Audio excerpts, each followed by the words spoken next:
Bom, senhor presidente, senhores parlamentares, em especial nosso convidado, o ministro Carlos Lupe, os outros já se sintam referenciados. Eu quero agradecer até àqueles que me citaram, porque eu tive a oportunidade de falar uma parte do que eu iria falar, então eu vou direto aqui ao que me chamou a atenção. Ministro, eu vou fazer aqui uma fala e depois Vossa Excelência fica à vontade para comentar. Eu escutei atentamente o depoimento que Vossa Excelência deu aqui e também a arguição feita pelo relator e pelos demais parlamentares, ou pelo menos a maioria deles. E o que me chamou muita atenção é que a portaria 242, que foi a portaria que definiu essa questão da competência do INSS, passando do INSS para a Previdência, é um documento bastante fora da normalidade. Eu digo isso, ministro, porque eu tentei buscar alguma referência em quase 30 anos de Previdência, antes do senhor e depois pelo seu sucessor, não há uma intervenção tão direta na questão do INSS.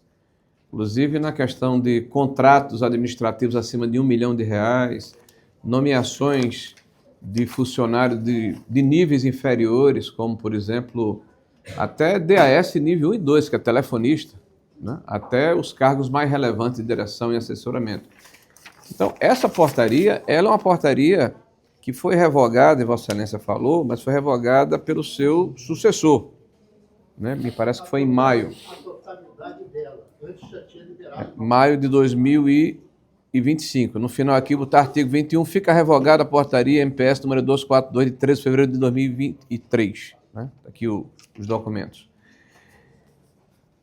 E isso dá ao senhor uma situação diferente dos outros, porque ele dá uma responsabilidade na nomeação e na gestão dos contratos administrativos do INSS, o que não acontece com os outros ministros da Previdência que lhe antecederam, nem o que lhe sucedeu. Né? Porque nenhum deles tinha essa responsabilidade, e o senhor falou muito de autonomia. Isso me chamou a atenção. Na verdade, na administração de Vossa Excelência, claramente a autonomia foi colocada de lado. Houve uma intervenção, o senhor virou praticamente um co-presidente do INSS. Em setembro de 2023, né, nós tivemos aqui a nomeação do senhor Virgílio para a PGE. Não, tivemos a indicação do senhor Virgílio. E houve um despacho contrário, né, da senhora procuradora Adriana Maia Venturini. Está aqui o despacho dela. Isso, aí o senhor falou aí, se eu não estou esquecido, que depois ela reviu esse despacho e ele foi nomeado. Bom, eu também não encontrei esse despacho revendo essa posição. Queria até que era importante que a gente tivesse esse documento. A informação que nós temos, inclusive... Para ajudar, pois não. A informação que eu tenho é que quem fez o ato foi superior a ela, o próprio advogado-geral. Ah, ok. Era isso que eu queria... Era isso que eu queria... É claro, porque para superá-la teria que ser justamente o ministro advogado-geral da União. Então, importante a gente saber em que circunstância isso ocorreu, né? Em seguida, aí a relação custo-benefício, né, aconteceu imediatamente. Existia um decreto, que era o 10.410, de 2020, que definia que os beneficiários previdenciários, uma vez concedidos, permanecerão bloqueados para descontos previstos no inciso 5º do caput. O senhor até falou aqui a respeito, mas eu quero só fazer uma relação que, logo após a nomeação do Virgílio, ele autoriza o desbloqueio em lote da CONTAG, contra o decreto que havia sido negado já em março de 23. Então, houve assim uma situação em que o Virgílio tinha levado uma bola preta da estrutura do próprio INSS, da procuradora. Esse óbice foi superado, provavelmente pelo advogado-geral da União, nós não temos certeza, mas provavelmente, que é o superior hierárquico, e em seguida o Virgílio começa a tratar de uma ação contra, inclusive, um dispositivo legal, que era o decreto que não havia sido, naquela oportunidade, e até hoje não foi tornado fora de efeito, que é o decreto 10.410, que determinava que não poderia ser feito esse tipo de desbloqueio dessa forma. Em seguida, ele faz a renovação do ACT da CONTAG também com parecer jurídico contrário. Aí vem uma fala que o senhor fez, dizendo que só teve conhecimento da amplitude, do tamanho do problema, né, quando houve a operação da Polícia Federal, eu acho que abril de 2025. Tem um documento aqui, de 3 de maio de 23, logo no início do governo, né, que foi dirigido a Vossa Excelência, assinado por Vossa Excelência, em que Vossa Excelência é questionado sobre esses descontos ilegais. Está aqui o documento, depois eu vou passar a mão de Vossa Excelência. Está aqui o deputado Evaí aqui. E Vossa Excelência disse que tomou uma série de providências, só que as providências que o senhor elenca aqui, a maior parte delas foram tomadas pelo governo do presidente Bolsonaro. Inclusive a questão do descredenciamento de entidades, como a Ambasp, a NASP, a BASP, Centrap, que foi em 2019, e também as 5, que o senhor não colocou no seu ofício, em 2020, que foi a STFRJ, Sintap, CUT, Unibap, CGTB e CONAFE, que foram descredenciadas, e a CONAFE depois fez um ajuste de conduta e voltou, acho que em final de 21.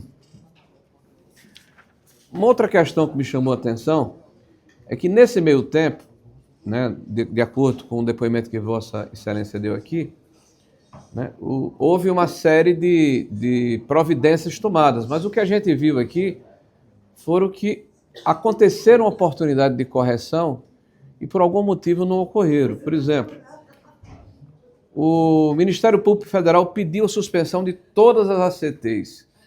Isso não foi concedido, tem uma reportagem aqui do Metrópole, e a gente vê aqui o juiz que não concedeu a liminar, e há uma declaração do presidente do INSS dizendo o seguinte: no entanto, observa-se que o juiz indiferiu a liminar requerida, reconhecendo os esforços da autarquia para trazer melhor integridade ao modelo. Isso aconteceu em 1º de maio de 2024. O presidente, na época, devia estar brincando conosco, de maior integridade do modelo, que estava com explosão de benefícios. Então, eu acho que reconheceu que a coisa não estava bem feita, né? Depois vem o acórdão 1115 de 2024, do Tribunal de Contas da União, que determina o bloqueio de benefícios, biometria e revalidação.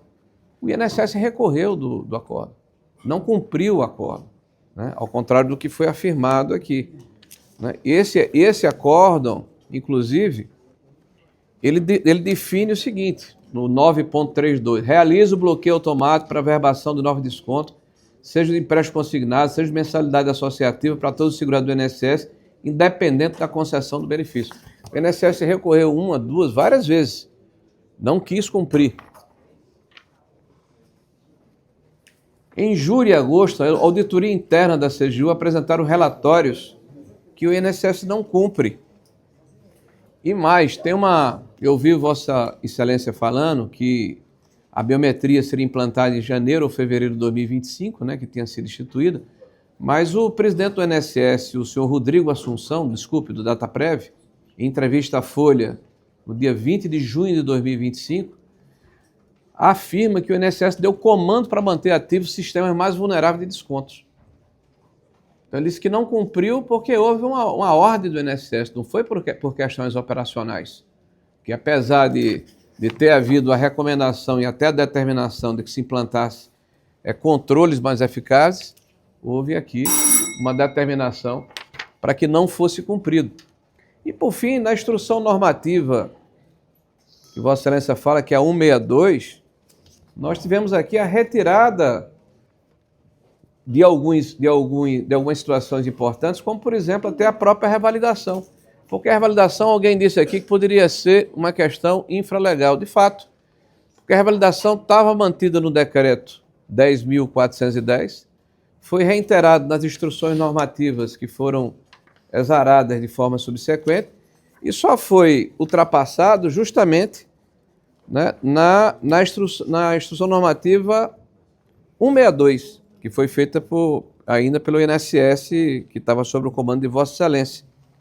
E fala justamente aqui o seguinte, que para efetivação do desconto de mensalidade dos benefícios previdenciários, a entidade que firmar a ACT com o INSS deverá encaminhar a data prévia os termos de adesão de desconto da mensalidade associativas até o segundo dia útil de cada mês. Ou seja, tirou a condição que havia anteriormente de que tinha que passar antes pelo INSS, que estava aqui na UIN 128, a 110 e 128.